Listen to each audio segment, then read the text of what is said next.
Hey guys, welcome back. It's Lucid, and we're back with turn 13. Got things going down. Got a message from TNG. Awesome. We haven't heard from TNG in a while. Yo, talk to Hinnom. Talk to Yomi, Hinnom, and Ubar. Ubar wants a non-aggression pact. No word from Hinnom. Saw Ubar's bless. Odd. Air high start. I don't think I've seen it yet. We need to take a peek at it this turn if we can. Hinnom, fairly standard, but could be waiting on for a dormant. Yomi wants to kill Ubar first, or so he tells me. Time will tell. Right now, Yomi is, well, they've kind of picked a fight with Hinnom, but we'll see. So it's funny, he talked to them, and neither of them mentioned that bump. Site searching going well so far. Want to max out river demons. Want to max it out to get river demons online with quickness ASAP to melt giants. And Ubar, since they have magic weapons and spirit sight, and deal a large amount of damage. Okay. That makes a ton of sense to me. Micklin, seeing that Neefel Jarl's makes me really wish that my lone scout wasn't in the row of indie provinces between Niflheim and Van right now. The diplomacy here is a bit awkward. Neefel is happy for me to help them kill Sauromatia. I can get in via that mountain pass next turn, but it would be an awkward path home. I don't want my Dominion in any land I own, and Neefel's cold spread, so that pass is likely going to end up closed. That's a very good point. As Niflheim's Dominion pushes in that way, he's going to lose any way to reinforce land he gets from Sauromatia. So that's a very keen point he's observing. Meanwhile, I don't see how I gain land in the area by helping Sauromatia kill Niflheim. So I don't think I can side with them. Okay, that's pretty awkward. Message from Tiernanog. Hey, Lucid. So that bump with Agartha, it looks like they have made their god into a soft super combatant. Soft is, I don't know. I don't know if that's fair. He was regenerating 50 fucking hit points a turn. That's pretty fucking heavy. I don't think you could do like 10%. You could get him past 90% health. I'm currently trying to decide the best way to beat it. I figured out I would start a talking point. How would you go about killing a regen Chillara Earthmade Flesh on TNN at turn 12? Okay, well, let's start with Tiernan and see how we would do it. All right, so Agartha expands here into the lake, loses this to Sea Dogs, so presumably he's going to come back up to try to connect this income. So you may have a move where you could catch him. Kappa's actually probably would get him a little afflicted, I guess. They can do the limp and the cripple, I think. Okay, so let's talk about how you kill this guy. Let's let him get buffed up. Oh, he has Ice Shield and Water Shield. It's going to give him bonus defense. So, really until he gets Iron Skin, the protection's not going to go up much more. He's going to trample, which at first you're like, oh, that's really bad. He's going to trample me.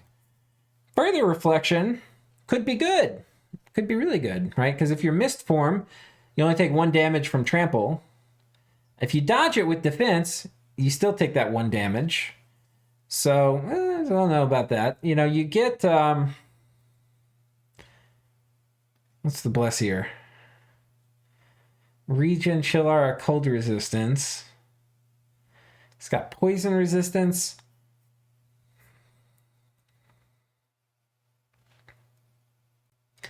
Okay, so let's go through the basics, right? Like the things we know.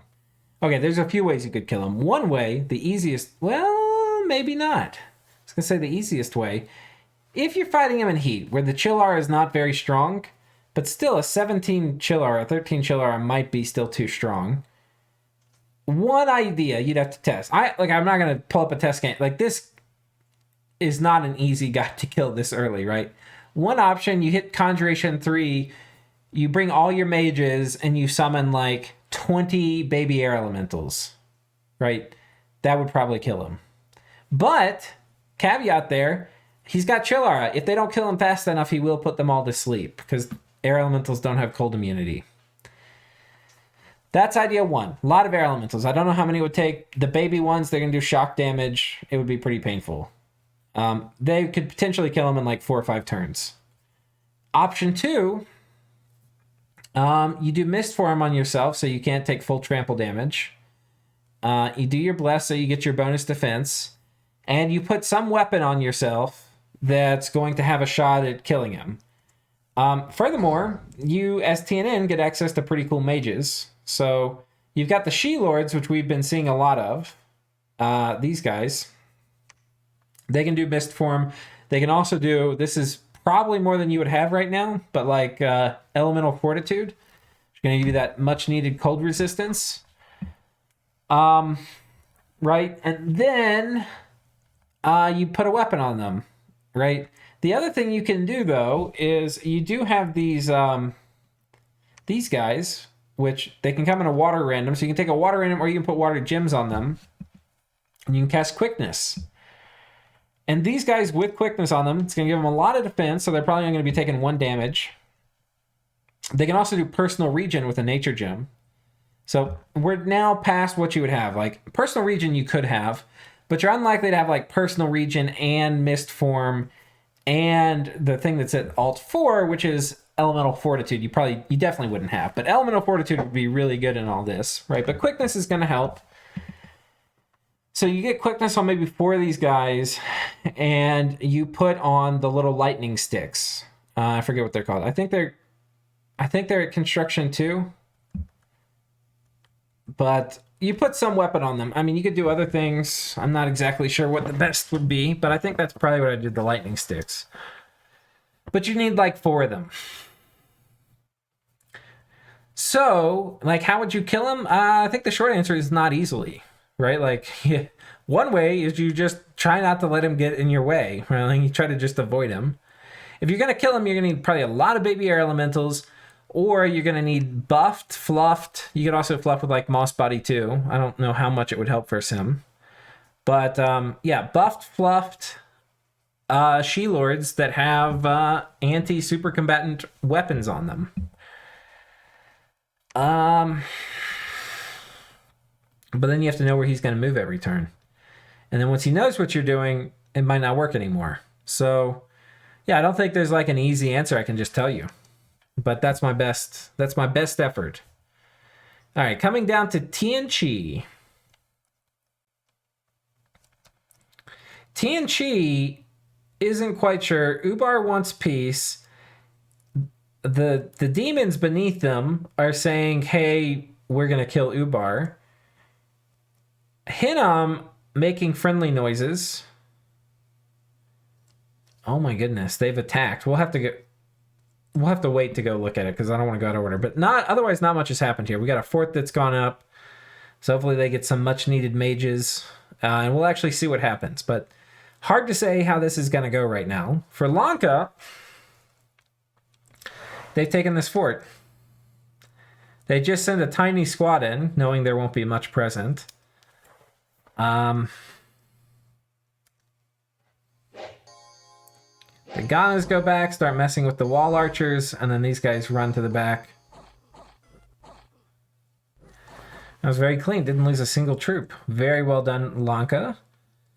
They come over here with a very small raiding squad of garbage. Stuff they really didn't care about. This might have even been their starting army.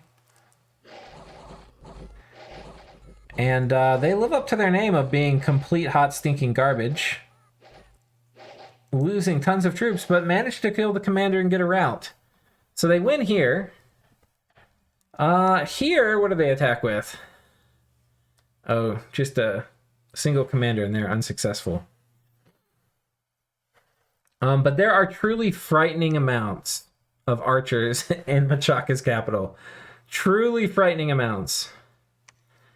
I think if you're Machaka, you have to start thinking about rolling out. They've got to also be worried a little bit about supply. But I think you roll out here. It is game time. Come take this back. One problem, though, is they could get like, let's say they go here, right? And Lanka stays where they are. If they go here and Lanka goes here, they're like, okay, do I backtrack? And then Lanka could just stay still.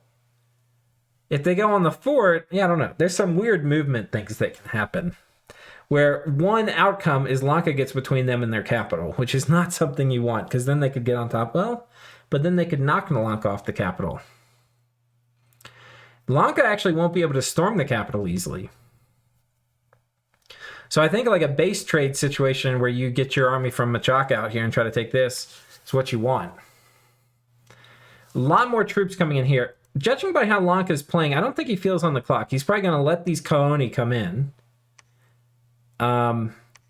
Maybe he attacks this with his full force. I don't know if the Pygmies... I don't think the Pygmies can get here. I don't think they're very quick units.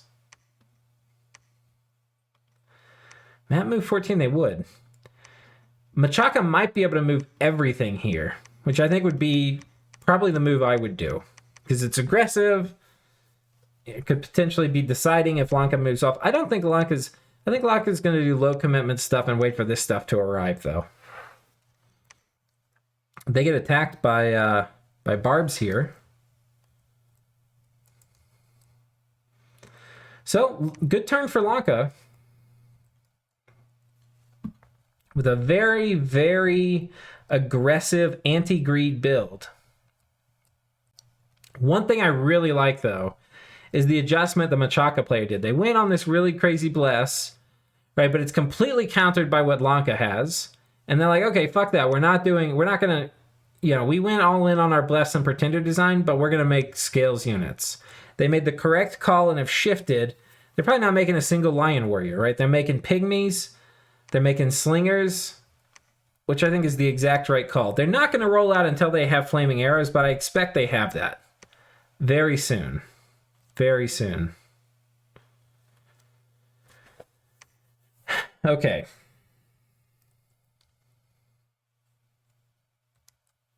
So that's Lanka. Coming down to Yomi, we have a bump. Not a bump, an attack. Yomi attacks with 3 Dai Oni.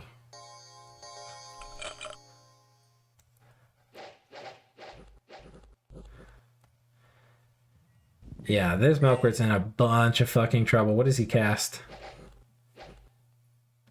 Oh, doesn't even cast Stone Skin? What does he cast? Blessing and Flying Shards. Oh no. Okay, just forget about it.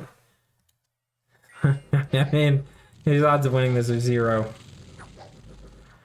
Melqart, I think, are going to be better super combatants, maybe, than Dai Oni. Though that's, like, very much dependent on a ton of other things. But here you can see there's no contest, right? Like, the Melqart didn't even cast anything. Cast Flying Shards. Hinnom moved over here and took these Indies out. He's actually in a really bad situation because these guys are cut off. They could maybe, I think the move would be try to move over here. I mean, honestly, he can probably split this force. Take some of them here, take some of them here, and probably guarantee killing this. And then he can come over here. The other thing is maybe he talks with Hinnom and it's like, okay, just give me this and I'll let you go do your own thing. Because I don't think Hinnom can do much. This is not a great situation for him, is what I'm trying to say. But Yomi looking pretty sharp. And that brings us back to TNN,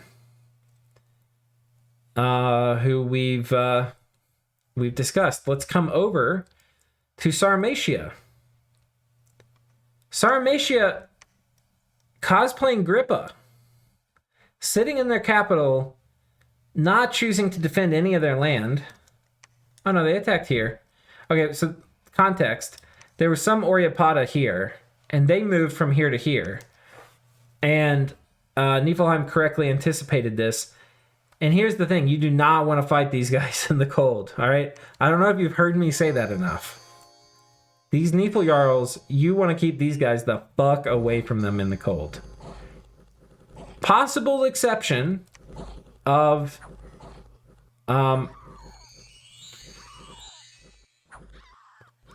possible exception. If you get cold resistance on your thugs, you can possibly kill them, okay? But even then, it's not just protection, right? It's the other stats. Like, look at this guy once he does Quicken Self and Mirror Image. He is not trivial to take down with a thug. Look at this. Holy Avenger 2. 27 defense. All right. Not trivial. Possible. Not trivial.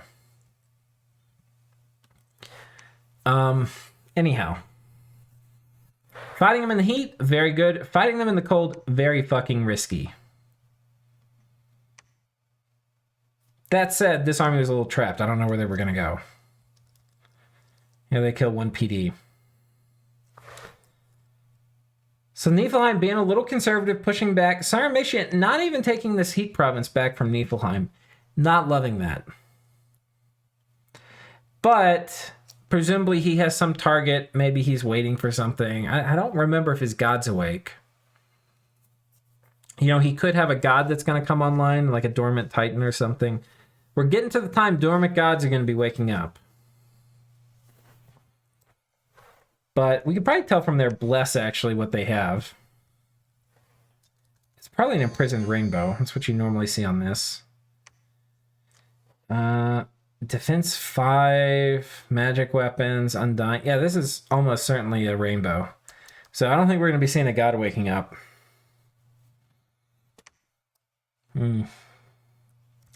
Okay. Well, Sauromatia playing very conservatively, keeping the cards close to the chest.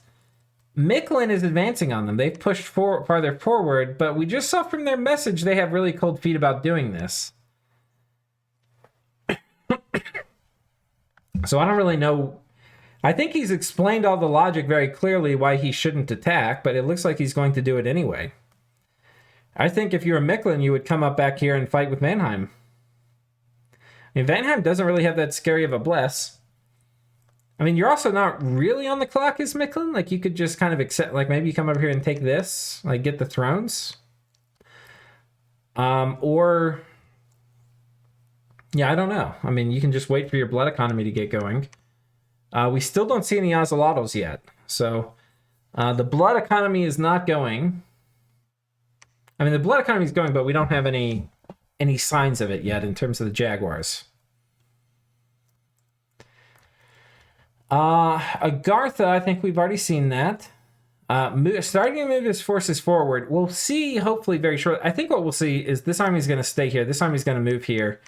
And then he's going to come here and take this with the whole stack. Just ensure that he gets all of the bogus items. And then he can probably try to funnel those on different commanders out to his god. But hopefully we'll also get to see, I mean, if he moves the whole army here, maybe he decides to go get all these indies, which would be really nice. Vanheim finally takes this. 25 Van Heers, holy shit. Dare I say overkill? For some reason I thought there were elephants here. Yeah, I would say that was a bit overkill. I mean, this is not exactly an exceptionally buff bless, but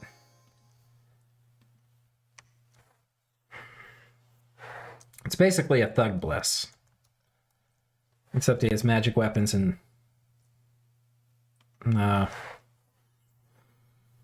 strength, which is more for the Van Heers than for the thugs. Fort goes up here, so he's got 2 forts, okay. Well, I think he's winning the fort race right now, actually. I know, maybe Lanka is. But he's going to be... Oh, is he the first one? Yeah, he's the first one to 3 forts. So that's good. Okay, he has managed to sail across, too. So, you remember we were saying that was the move, he could sail across, we got a commander there. He snuck a commander there, this turn he sailed across. So this land that Niflheim might have taken is starting to kind of seal up. And he's about to find out, presumably in a turn or two. He's only got 12 Van Heers. You don't want to march those into 50 barbs. So I guess he'll take them here. But if you get some reinforcements out here, he'll find out very soon. He's got one of the best sites in the game, one of the best provinces in the game. And this is kind of the wet dream to get this on Ulm. I mean, not on Ulm, on Vanheim, because they just love thugs. And getting a discount, I mean, this is basically like having 20% more gems. Or more than that, it's like 25% more gems. Because most Vanheim players are going to spend most of their gems on... and it could even maybe come out to that more than that. Because a lot of times you're going to have your dwarves forging, and they're going to be doing it with hammers. You have heroes, which I think get a forge discount even. Your normal dwarves don't get a discount. They're just master smiths, so they can forge higher level stuff. But with a hammer, a 5-gem item goes from... normally it would cost 3 gems with the hammer, and it's going to go from 3 to 2. So it's actually in some ways like 33% more gems. In some ways. Anyway, very good site. Whether you agree with my math or not. Yeah. So Vanheim looking okay. I think the big question for Vanheim is, what does he want to do? Does he want to come up here and fuck with Hinnom? I mean, once you get all these Vanheers to some front, and maybe he's just going to try to hang tight, get these forts upgraded, and get more mages and try to, like, one-turn elf somebody. Like, that might be his whole plan. Like, try to get more commanders and get a one-turn elfing. Maybe he does that to Niflheim. Does he have cold resistance?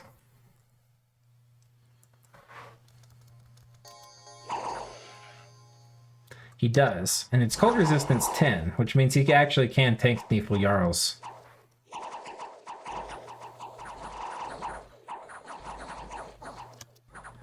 Yeah, these guys are pretty freaking killy.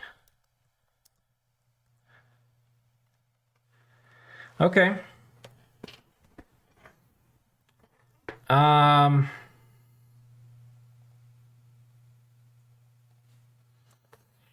Yeah, we've already seen Machaka. And we've already seen Sauromatia. So let's come over here and do Mictlan.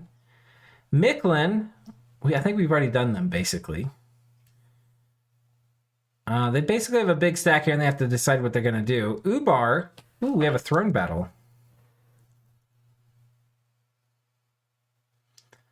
The mages here, not looking very good. This one can maybe make some air elementals. Steady cast Wind Guide.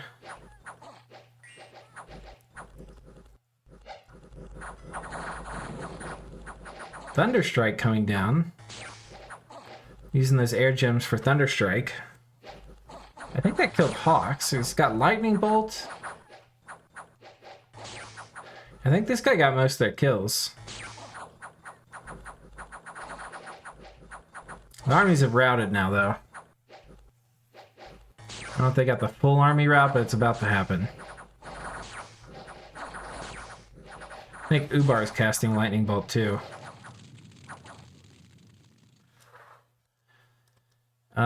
Loses 2 Jin Warrior. Not a bad price to pay for a throne. And what throne did he get? The Throne of Knowledge. We talked about that. It's very good for him. They definitely appreciate the magic diversity. They also are going to appreciate the research. And the god is present. Why can't we be friends? Let's see if we can see this the bless on this too, because somebody was commenting to us about that.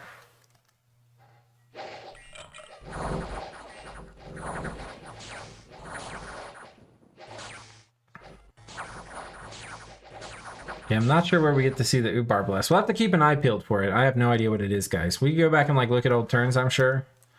There's probably some Ubar prophet running around. I have no idea what it is.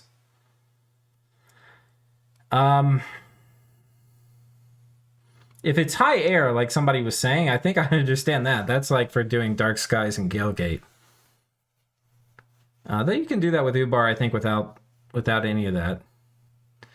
Like, you have Air 4 dudes, so you can make a booster, get up to Air 5. Getting up to Air 6 is a bit more tricky, but you can do it with the Bag of Wind. It just costs a lot of air gems. Anywho, they also got a Lava Lake, which they will definitely appreciate. They can turn the Water Gems into Marid later. And the Fire Gems, they're Fire Nation, so there you go. They could potentially bump Vanheim here. Vanheim does not... He has magic weapons. He does not have Spirit Sight. And I believe there's just enough stuff. It depends. Because these guys... I think, like, the birds are actually not good here. Because, like, they're going to get Blood Surge off the birds. But it's possible in the Alpha Strike of the Jinn, they could kill enough Van Herses. I think this is going to be, like, mutually destructive. I don't think this, like, clearly goes one way or the other. But that's just my intuition. Which is pretty good, but is wrong too sometimes. I I think it'd be mutually destructive, maybe Ubar barely winning is what I would guess. But if Vanheim won, I wouldn't be surprised either. But if either side won very clearly without like getting a lucky commander snipe, I would be surprised. Anyway, that's all we can see from Ubar. Micklin, we've already talked about. Hinnom, we already talked. These guys are kind of trapped. Niflheim, we've talked about. Tian Chi. Have we talked about all these guys too? I think we're done. Looking at the clock, we should be done. 25 minutes is about how long it's been taken. Pretty cool, guys. Tune in next time. We'll see what happens.